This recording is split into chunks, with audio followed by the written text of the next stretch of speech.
don't really need to introduce our speaker for the morning. I will give a really brief background on part of what brings us to this opportunity this morning. I believe it was back in January, Reba and I had a chance to attend a pastor and spouse retreat at Spruce Lake, and speakers were Jill and Stuart Briscoe. You may or may not be familiar with them. They're in their early 80s now, a lifetime of ministry. But Stuart talked some about his early years and some of the people who had spoken into his life, words that made a lasting impact. And the first story he told was he was 17 years old, and an older gentleman in the church came up to him one day, Sunday morning, and said, how old are you? And he said, 17, and he said, I think it's time you be preaching. And he was like 2 or 3 weeks late. He said, 3 weeks, here's your text. And of course that helped to transform his life, to direct his life, and his point in sharing that was sometimes in our churches we spend time trying to motivate people and trying to persuade people, hoping that they will eventually take action, that they will eventually mobilize and do something. He said maybe we have that backwards. Maybe we need to mobilize people first, and then suddenly they get really motivated. He said, in those 3 weeks' time, I've never been more motivated than any time in my life to find out what that passage meant so I'd have something to say. Well, Reba and I both looked at each other and we thought, Noah. Noah's still discerning the direction of his life, and he's considered some areas of ministry, really still not sure where God is directing. But we came home, we said something to him about it, and he's, okay. And we were thinking initially of Senior High Sunday, and then we had some others who were willing to share and take part in that, and just really blessed us, who were actually graduates, and thought, well, since Noah's already been there, and we'll bump him down the road, and maybe this time when they share from work camp would be a good time for him to prepare something to share. So he has, and he's here this morning, and we look forward to hearing God's word through him this morning. So, share.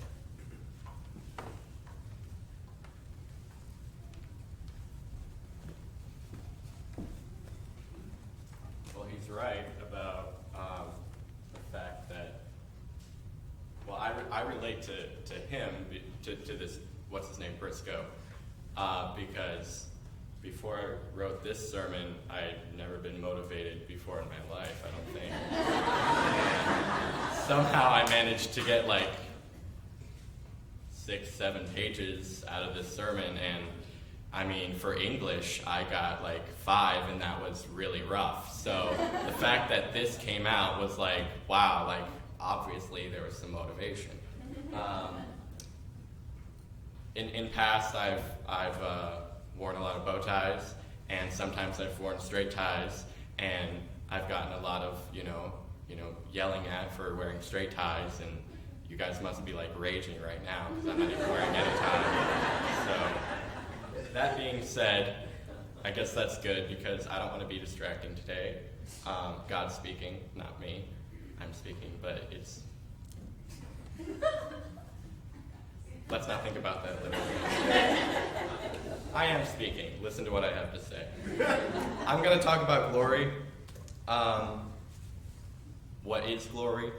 What does it mean to glorify?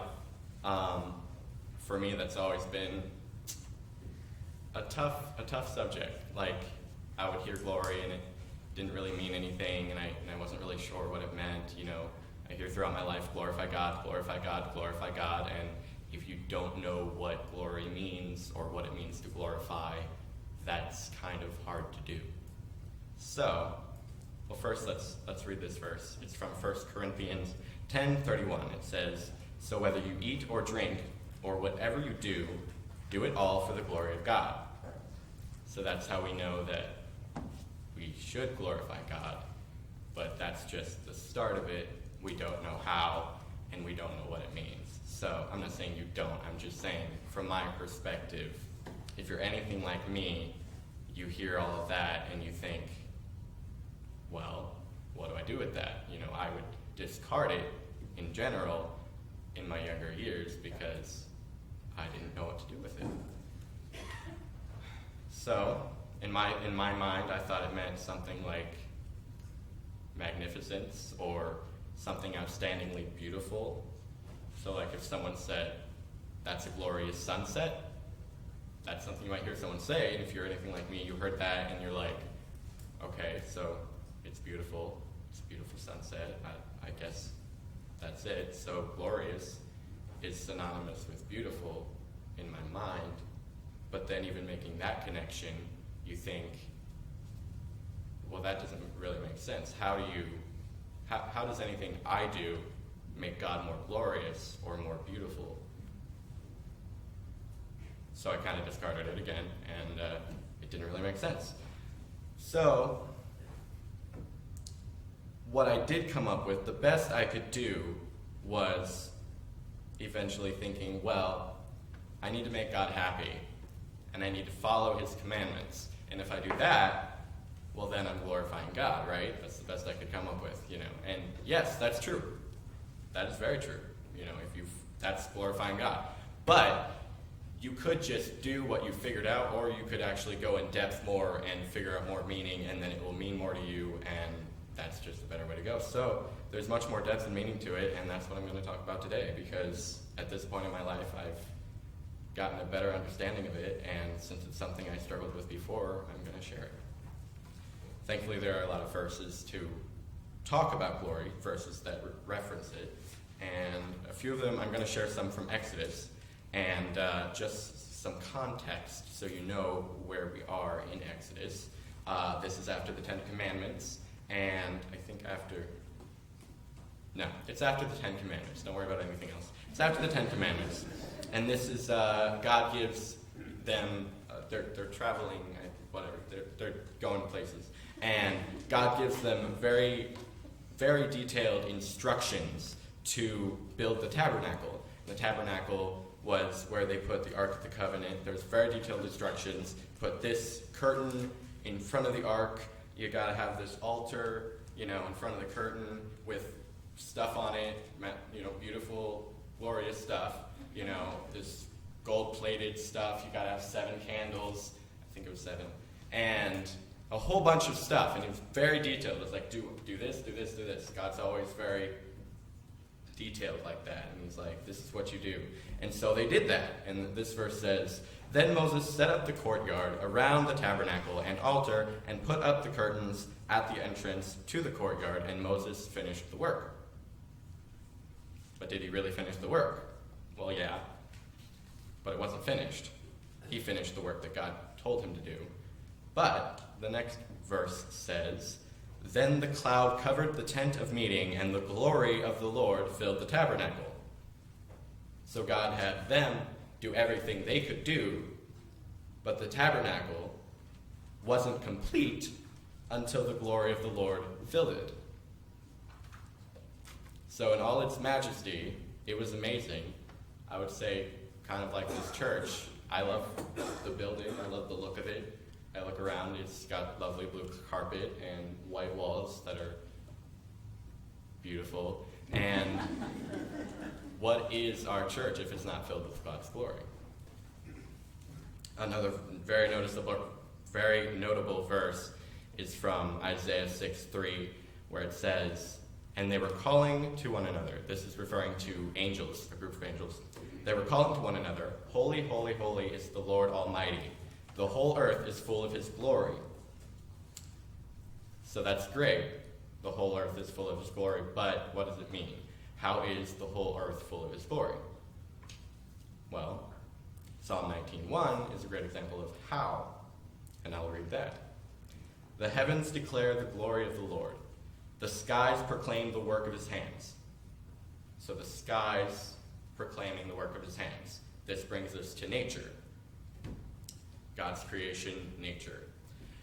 The verse talks about skies proclaiming the work of his hands. So God's creation, the sky, the hills, everything around us, all the natural creation that God created, all the animals, it's all proclaiming the work of his hands. He created it to do that because he's smart like that, And it's just, yeah, that's just what they do. So, moving on. Back to the sunset that I mentioned briefly, if you remember that. Back to that. When you look at a beautiful sunset, I bet sometimes you can't help thinking of God. You look at the sunset, you think that's beautiful, and it points to God, and you think, wow, God made that sunset. And you thank him for that sunset. So, that's because the sunset is glorifying God, naturally. So we're kind of getting a taste of what glorifying means, maybe. Okay, so, in South Dakota, just a side note, since we're talking about South Dakota, we had a taste of that. Isaac mentioned the scenery, and he also mentioned 4 white guys on a rock, but we're not going to talk about that. We're going to talk about the scenery, the hills, and one thing I loved most of all was you look at this dark green hill, and behind it is like this dark blue sky, and like they have trees there, but we have so many trees around here, and I love it, but sometimes you can't see the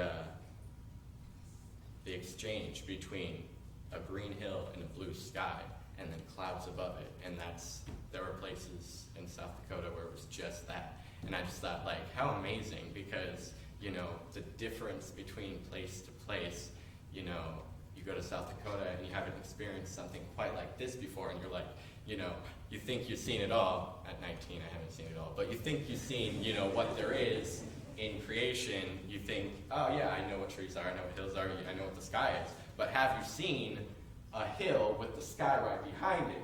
Well, yeah, probably, but not quite like that. You know, it's just an amazing experience, and it makes you think of God, because God created it, and the creation reflects God. That's how he made it. We saw the Badlands also, which was something very interesting. We got to hike it, and again, it's the same thing. It was like grass, and then it was like fallen in, so you had like kind of rocks, but it was all dirt. You know, it's really cool. Like, imagine a field that sinks in spots. It's just amazing. You know, it all points to God. God's creation was created to proclaim the work of his hands. It was created to reflect his holiness and to reflect his character. That's a new word, character. It's created to reflect his character, and his character is holiness, and it proclaims the work of his hands. When you see a beautiful thing in creation, your mind goes to God, because God is the creator, and his creation reflects him. So, let's talk about art. If you make something or some sort of artwork, it says something about you, right? It says something about who you are. So if you're really into art and you go to an art museum, you could look at a painting and say, oh, that's Monet. I don't even have to read it. I don't even have to read Monet. You don't even have to read that, because you look at it and you're like, that's a Monet. Or you look at a Picasso, which is much more obvious, but you look at a Picasso and you think, that's a Picasso. I think that's a Picasso. Yeah, it's Picasso. So you know that because their artwork reflects who they are, and it reflects their character, and it says something about them. You know, even if if a Picasso tried to paint like one of Monet's paintings, you would still probably be able to tell, because his paintings have so much of his character that if he painted something else, you would probably still be able to tell. I wouldn't probably, but it depends if you're really into art, maybe. But actually, that would be hard. But so their creation reflects them. The art reflects its painter, its creator. So naturally, if God put himself and his heart into his creation, then naturally his creation would reflect him, and anyone who looks at the beautiful nature around us would see God's character, because it reflects his character. So what I'm getting at, which you've probably figured out, is that nature reflects God. I've kind of said it over and over, but that's the point, in case you didn't figure it out already. So now we're getting a better understanding of what glorifying God means. Here it is. Glorifying God is doing exactly what nature does. So if we want to know how to glorify God, look at nature, it reflects God, so we need to reflect God. Glorifying God is proclaiming the work of his hands, just like nature. It's reflecting his holiness, just like nature. And it's reflecting his character, just like nature. Just like an art would reflect its creator. We are also creations of God, and we reflect God's glory and character. And yeah. So, sun and moon. You think of the sun and moon. It's a good analogy. The moon doesn't have light of its own, right? We found that out a while ago. It just is reflecting the light of the sun. So that's us. We, it's the same thing. Everything that is beautiful or glorious in us is a reflection of God. Anything we do that is glorious, it's like we have a light, but it's only because the sun, God, is reflecting off of us. But there are differences between us and the rest of creation. The rest of creation is only capable of reflecting so much of God's character. Nature reflects his power, his majesty, his creativity, his wisdom. If you look at creation and you think, like, all the balance and order in creation, it all works together and it all makes sense, and it's just amazing. It's mind-boggling how things work together. We could go into the science of it, but I can't do that. So I don't know it. I just know it's amazing. When I hear it, it's like, wow, but I couldn't, relay it to you because I'm not very scientific. But you know what I mean. And everything in creation, the balance. So that's why creation reflects his wisdom and his power. And that's what creation reflects. But humans are capable of reflecting much more of God's character. There are many wonderful things about God's character, but the heart of God's character is love. And that's said all throughout the Bible. God is love. The heart of God's character is love. God created us with the capacity to reflect that love. Nature can't do that. Nature reflects his power. Nature can't reflect his love. In a way, you could say, well, God made nature for us to look at and find beautiful, so in a way that's a loving act. But creation, the nature, doesn't really reflect love. You don't see a flower saying something nice about another flower, or saying I love you to the other flower. If you do, let me know. So we have the capacity to reflect God's love, which is amazing, and I think he put a lot of thought into that. He didn't just find it and realize, oh, they can reflect my love. That's cool. He did it for a reason. And that brings us to the other difference. There's two differences. I'm sure there's many more, but two main differences. God created nature to reflect his power and majesty and his holiness. That's just what it does. You don't see nature saying, I'm not going to reflect you today, God. You don't see a flower saying, I don't feel like smelling like a flower today. It just does. It just reflects. You don't see, you don't go through the day and be like, the sun didn't set today. That's weird. I think it's rebelling. So that's just what nature does. God gave us a choice. So nature has no choice. It just does. We have a choice. We are the higher being. Something very interesting, just a side note, just to share.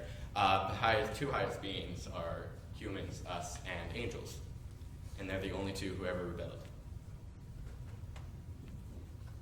That's all. So God gave us a choice. We have a choice to glorify him.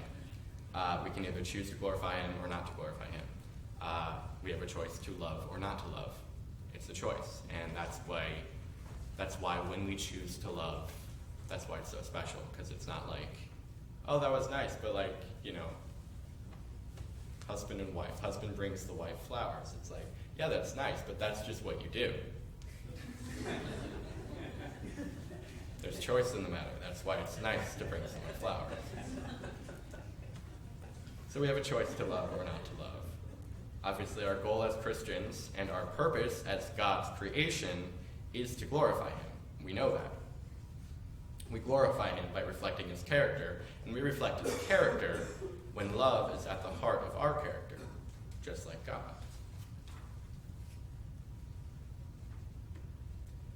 So, because God is love, and if our goal is to reflect Him and be like Him, then we need to be loved too.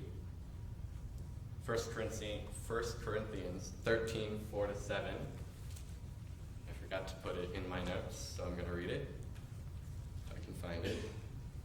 You're not going to believe this. It's upside down. I couldn't believe it.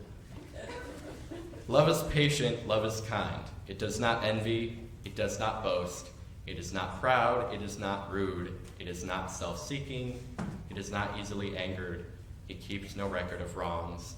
Love does not delight in evil, but rejoices with the truth.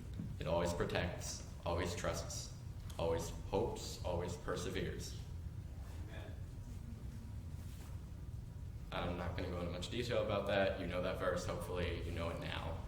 That's how you love. So we need to choose love. We need to choose to love others. We need to choose to respond in love even when we don't think the other person deserves it. If we are going to be people who reflect God's character, then we need to forgive and love always. Even when another person doesn't deserve it, we must show it anyway, because that is what God has done for us, and we are called to do the same thing. Romans 5:8 says, "But God demonstrates His own love for us in this: while we were still sinners, Christ died for us." Just again, no pressure, but this is what we're called to do, and look what He did for us. So, it's kind of a no-brainer. But anyway, I shouldn't have to tell you. I shouldn't have to tell myself. I'm just you. I'm just like you. Okay. Never ever, just a point, never ever back down from an opportunity to reflect God's character and love to another person, and don't ever refrain from doing so. So don't just, like, if you have an opportunity, you're like, got that opportunity. I loved that person. I should love to them. That's great. But what else could you do? You can also look for opportunities. You can do it even when the opportunity doesn't present itself. Just do it. So yeah, that's just a point. So now we know how to reflect God's glory. We know what we need to do. Reflect His character, love, reflect love, be love, just like God. That's our goal. That's our purpose. So, how do we know if we are doing all those things? How do we know when we are doing all those things? When we were doing all those things, when we were doing it as God wants us to, how do we know? Well, here's the story of Moses, back to Exodus, where we were. This is again after 10 Commandments. I guess it's after the tabernacle or before. I don't really know, but I'm not going to pretend like I do. But I am pretty sure it's after Moses comes down from a mountain at one point, and they have this golden calf, and he destroys that because it's an idol, and that's one of their newly found commandments that they have written on stones. So there you go. He destroys that. This is after that. I'm not going to go into a lot of detail. Basically, there's one point where God says He's not going to go with them further, and Moses says, "God, please," and he agrees. So then Moses then asks God to show him His glory. That's kind of bold to be like, "God, show me your glory." Like, okay. I wouldn't have done that, but go ahead. So God replies with this. Exodus 33:19-23. It says, And the Lord said, "I will cause all my goodness to pass in front of you, and I will proclaim my name, the Lord, in your presence. I will have mercy on whom I will have mercy, and I will have compassion on whom I will have compassion. But," he said, "you cannot see my face, for no one may see my face and live. That's hardcore, just saying. Then the Lord said, there is a place near me where you may stand in a rock when my glory passes by. I will put you in a cleft in the rock and cover you with my hand until I have passed by. Then I will remove my hand, and you will see my back, but you may not see my face. So he tells them, this is what we're going to do. I would be freaking out. That's all. So then, Moses goes up on the mountain, just like God says. And Exodus 34, 5 to 7, it's a little later. It goes up and down several times. Anyway, then the Lord came down in the cloud and stood there with him and proclaimed his name, the Lord. And he passed in front of Moses, proclaiming, the Lord, the compassionate and gracious God, slow to anger, abounding in love and faithfulness, maintaining love to thousands, and forgiving wickedness, rebellion, and sin. So that happened. They did that. Moses came down from the mountain. The Bible says his face was radiant. Moses' face was shining. Literally. That's crazy. But he didn't know it. Other people had to tell him that his face was shining. He didn't know his face was shining. I feel like I would know if my face was shining. That might be because I look in the mirror a lot, but... So anyway, his face was shining, and people told him they were afraid to come near him, because, yeah, that would just be scary. They were afraid to come near him, and that's when he found out that his face was shining. So, that being said, if people are telling you that your face is shining, probably you're doing something right.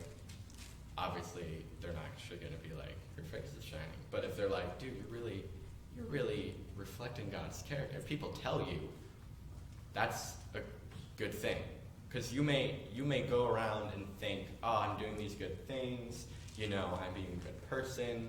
But if you hear that back, that you're really reflecting God's character, that's a really good sign that you're on the right track. That's a sign that's something to compare yourself to throughout life.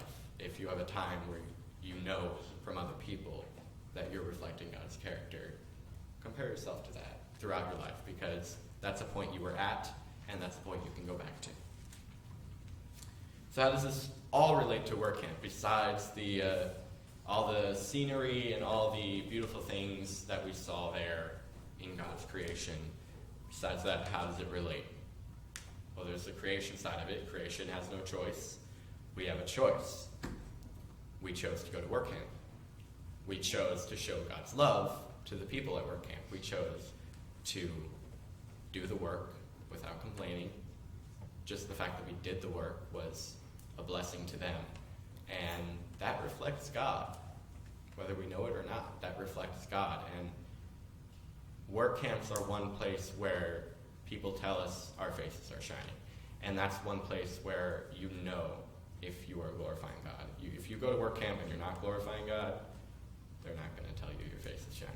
But most of the time, thankfully, they just tell us those texts that Donna got, those emails saying, we want your kids. And that's because we go there with a willingness to reflect God's glory and love to other people there.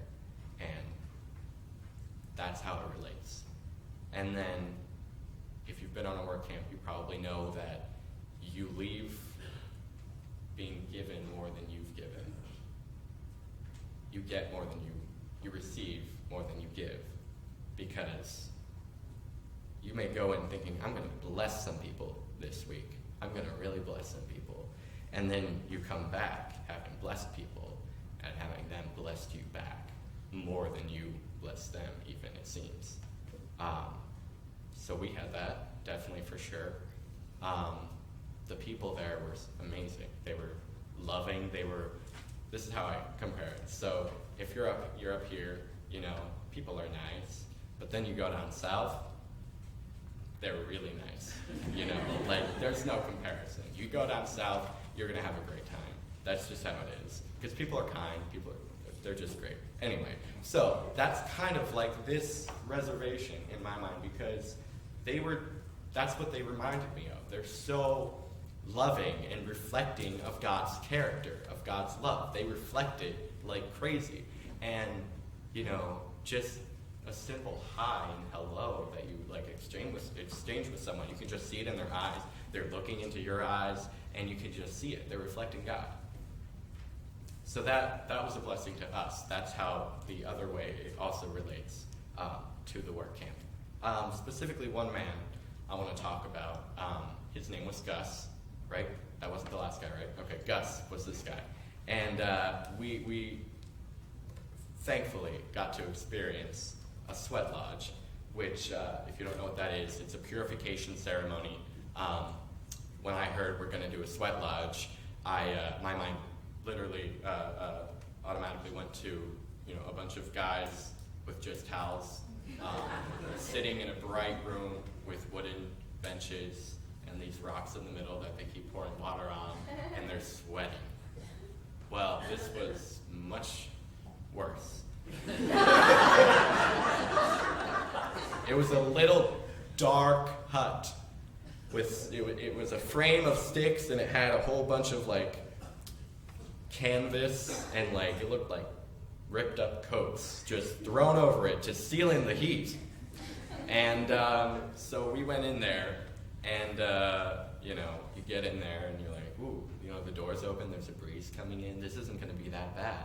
Well, so then they bring in the really hot rocks, and they put them in the middle one by one, and then he closes the door, and you're like, it's getting hot, these coals are really close to my face, and my face hurts. And I had sunburn from earlier that day, so you can imagine it was really bad. We hadn't even poured water on them yet, and I already thought I was going to die. And then he poured water on them, and I really thought I was going to die. I was having a hard time not focusing on not dying. I wanted, and if I wasn't going to die, I at least wanted to faint so I didn't have to experience this tremendous heat anymore. That was my biggest wish. That was my prayer. I said, God, please, at least let me faint. It'll be embarrassing, but it's worth it.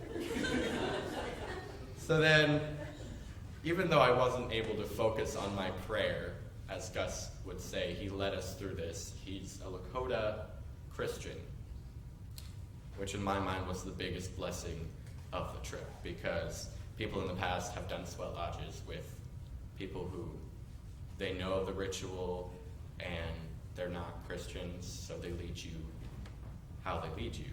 And the great thing about Gus was he was a Lakota Christian, and you can get stuff out of the ceremony even if the person is not a Christian, but the fact that he was really helped you with your spiritual prayer in the sweat lodge.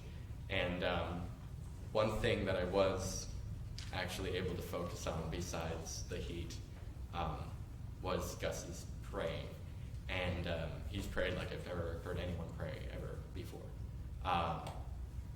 He is a shining example, no pun intended, of reflecting God's character. He prayed from his heart. He prayed from his heart. Sometimes, you hear people pray and you think, that's nice, but it sounds like they're praying. That's nice, but it sounds like they're giving a show, per se. Gus was praying like he would pray by himself. If you have just gone through something hard and you pray and you think, wow, I've never prayed like that before. I really connected with God, and I really prayed from my heart. That's how Gus prays. In front of a whole group of young people who he's never met before. That's how Gus prays. And that's why it was a humbling experience. I was glad I survived. And on the way back to where we were staying, I actually had time to break it down and think back in the air-conditioned car about all the things that Gus said in his prayer, and the way he prayed, and the way he was a very good example of what it means to reflect God's character. and to glorify God. So in closing, just one more point that I need to make. Remember Exodus 40:34, where it says, "Then the cloud covered the tent of meeting, and the glory of the Lord filled the tabernacle." Remember how the tabernacle, it was finished, but it was not complete until the glory of the Lord filled it, until it was filled with the glory of the Lord. I don't know if you figured it out yet, but just in case you haven't thought of it, you are a tabernacle. I am a tabernacle, and we are not complete until we are filled with the glory of God. We were all created to be tabernacles, to be filled with God's glory and to share it with others. That is our purpose. And if you think of it in that sense, as you are a tabernacle and you are created empty to be filled with God's glory and love, and you should let it fill you so much that it pours out of you to everyone else, that you can't even help loving others, that you can't even help proclaiming the work of his hands. That is the ultimate goal. We were created to love others. We were created to love the Lord our God with all our heart, soul, and mind, and to love our neighbor as ourselves. To love God and to love people, that is the meaning of life. And that is what we were put here to do. And that's all I have.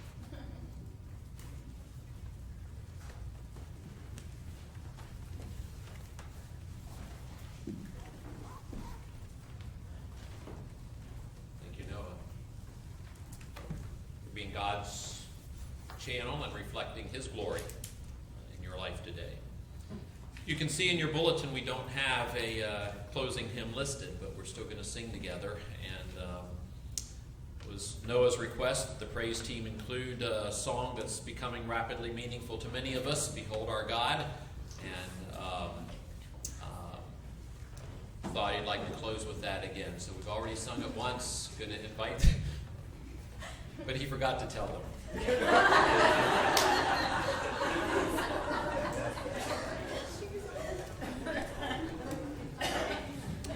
So we'll need the screen, and we'll need to get all that back. I guess maybe lots of people didn't get notified. But it's a song that draws our attention back to God and to his character and who he is, and calls us to worship him. And I think the message we've all heard reminds us that worshiping him and reflecting his glory is not just saying the words in a song, but it's the commitment of our life that reflects him. And let's keep all that in mind as we sing together. And if you can see the screen, let's stand as we sing. Who